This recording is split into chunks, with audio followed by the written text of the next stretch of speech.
Welcome to JoyTube, where the truth comes alive. In this channel, we explain the ancient texts and biblical stories like no other.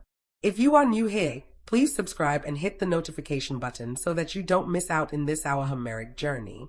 Today we are looking at the ministry of Elisha, the prophet who received double portion of Elijah's anointing. What happened after he parted the river Jordan and healed the water in Jericho? We will systematically follow Elisha's ministerial development and how he became one of the great prophets of God that ever lived. Let's dive in. What happens when a man inherits the mantle of fire? When mockers rise and bays answer. After healing poisoned waters, Elisha walks into a city ruled by idols. And what happens next will shock you. This is not just Bible history, this is spiritual warfare in motion. Welcome to the secrets of Elisha, the path from power to judgment.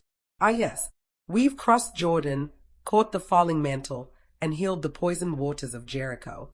Now, the winds shift, and we arrive at one of the most mysterious and controversial moments in Elisha's early ministry, the cursing of the mocking youths.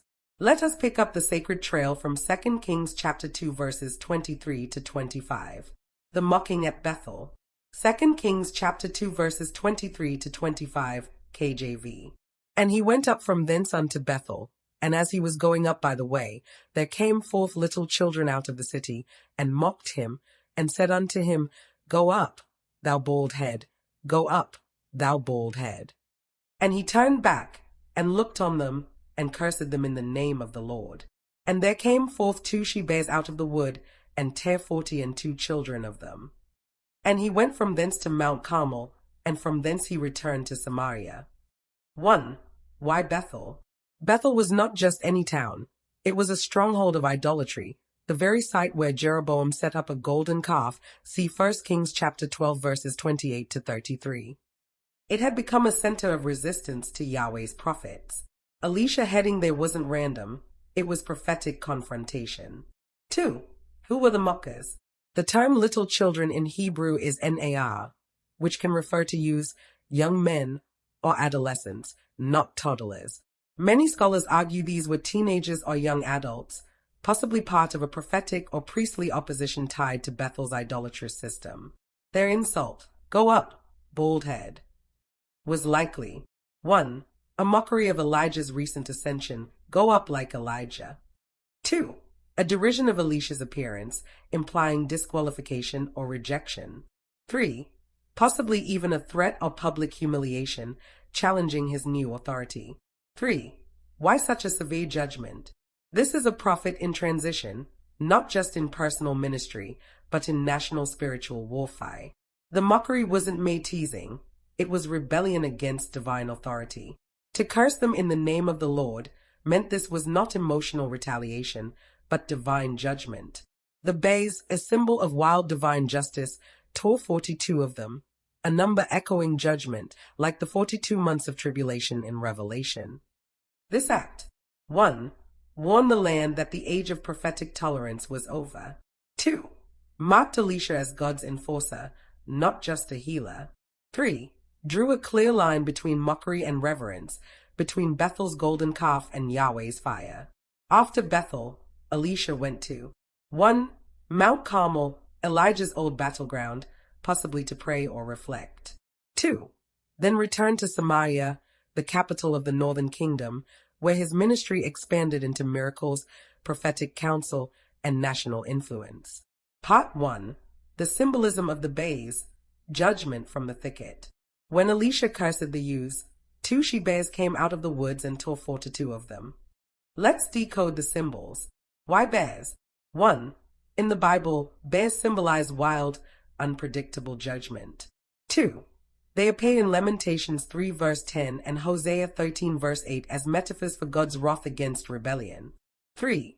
She-bears are particularly fierce when protecting their cubs. See Proverbs chapter 17 verse 12.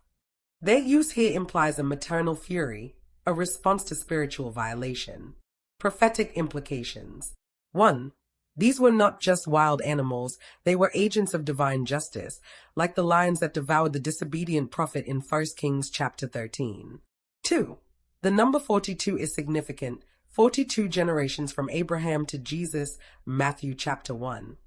42 months of tribulation in Revelation, Reverend chapter 11 verse 2 and chapter 13 verse 5. It represents testing, judgment, and completion of a cycle.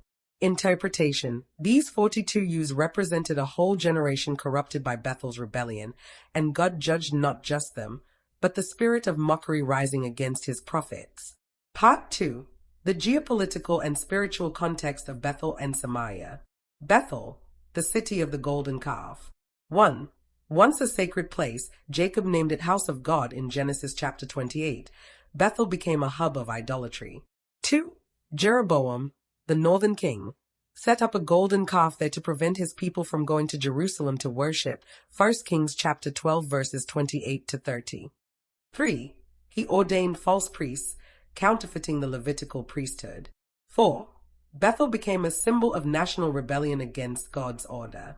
So, when Elisha walked into Bethel, he wasn't just visiting a town. He was walking into the lion's den of a counterfeit religion. Samaria, political capital of the northern kingdom. 1. This is where King Ahab and Jezebel reigned. 2. It was full of palace politics, bull altars, and societal compromise. 3. Elisha's return to Samaria marks his intentional engagement with national leaders, prophets, and kings. Interpretation. The route Elisha takes, Jericho, miracle, Bethel, judgment, Carmel, reflection, Samaria, governance, is a prophetic path of a spiritual general moving from local influence to national authority. Part 3. The transition from healing to judgment. Elisha's first miracle after receiving Elijah's mantle was one of life. 1. He heals the waters of Jericho, 2 Kings chapter 2 verses 19 to 22. 2. This is symbolic of his calling to restore what is dead and barren, a ministry of renewal. But immediately after, he moves into judgment. He curses mockers in Bethel, 2 Kings chapter 2 verses 23 to 25. This pattern mirrors God's nature, mercy first, judgment second. Like Noah, preaching for 120 years, then the flood. Like Jesus, miracles and teaching, then judgment on Jerusalem, Matthew chapters 23 to 24. Elisha, as a type of Christ and a shadow of divine justice, brings both streams, healing and holy fear. Part 4. The Mount Carmel detour, a spiritual pilgrimage. And he went from thence to Mount Carmel, 2 Kings chapter 2 verse 25. Why Carmel? 1. This is the site of Elijah's famous confrontation with the 450 prophets of Baal, 1 Kings chapter 18. 2. A mountain of spiritual warfare and divine fire. 3. Possibly, Elisha went there to pray and seek God's presence. His pattern was solitude before power. Spiritually reconnect with Elijah's victory site. Re-establish his own authority in the unseen realm before facing Samaria's thrones. It is also a symbolic message. The prophet returns to the place of fire before entering the city of compromise. Part 5. His return to Samaria, stepping into his national calling. And from thence he returned to Samaria. 2 Kings chapter 2 verse 25. 1. Elisha goes from local miracles to national influence. 2. He will soon. A. Multiply a widow's oil. B. Raise the Shunammite's son. C. Purify poisoned stew. D. Feed 100 men with 20 loaves. E. Heal Naaman the Syrian. F. Foretell the fall of kings. G. And much more. His return to Samaria is the official launching of his prophetic governance, a voice not just to individuals, but to nations and armies. Summary timeline. Elisha's early ministry after receiving the mantle. Event spiritual significance. Crosses Jordan transition from follower to leader. Heals Jericho's water ministry of restoration. Curses Bethel's mockers' judgment against rebellion. Visits Mount Carmel reconnect Ion with divine fire.